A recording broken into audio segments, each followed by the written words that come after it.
But besides that, there's some other questions. We're going to try to go through these. That's what I'm here for. They ask us, why don't we drink alcohol? Why don't we drink alcohol? Well, the simple answer is because God told us to. That's the simplest answer, which is a foolproof answer. We believe that God knows best. And whatever He tells us, we do it. Now, does that mean we have blind faith? Yes and no. Yes, because we believe that whatever God says, we need to do it. But no, in that we first rationally come to the conclusion that this is a true God who has sent us this book. That is something we need to think about. So we don't expect people to just accept Islam because we tell them to. We want people to critically think and challenge themselves and think about the fact, is this a true religion or not? Is this a true prophet or not? Is this a true book of God or not? Once they answer yes to all of these questions, that's rational. They look at the life of the Prophet Muhammad, peace be upon him, they look at the teachings of the Quran, they look at overall what this religion says, and then they rationally, intellectually understand this to be the truth. They say, yes, this is the religion. Once they accept, now you can't really question each and everything. Why do you pray 5 times instead of 6? Yeah. Why is this allowed and that not? Well, I mean, there are always answers, but the simplest answer, like I said, foolproof, God knows best. We said so. Now, that's the first answer, and that's the best answer. There are also, of course, other answers as well, and the Quran tells us that. The Quran very clearly says about alcoholic drinks, and by the way, it's not just alcohol.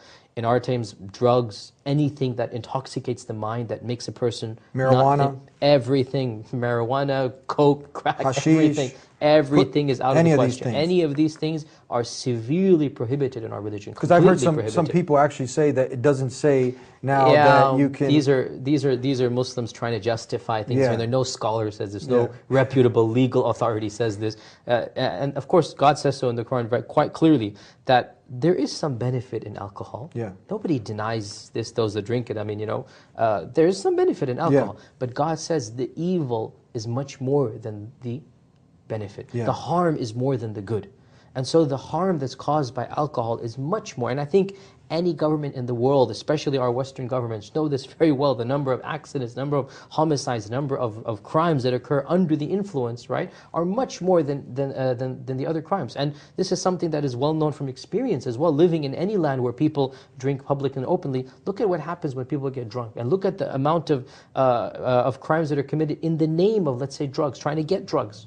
Right, people will literally sell their own kids in order to get those drugs. We see this in front of us. So God says in the Quran, there might be some benefit, you might get high, but the harm is greater than the benefit. We see that all around us. Murder, rape, and most of the people are under the influence. Yeah, exactly. You mentioned the government. Didn't the government try to ban alcohol at one point? It did, and it goes to show you that man-made laws are always going to be, trying to be fine-tuned and tinkered with, and that's why we believe as Muslims that the law of God is perfect, because it doesn't need to be changed and tinkered with.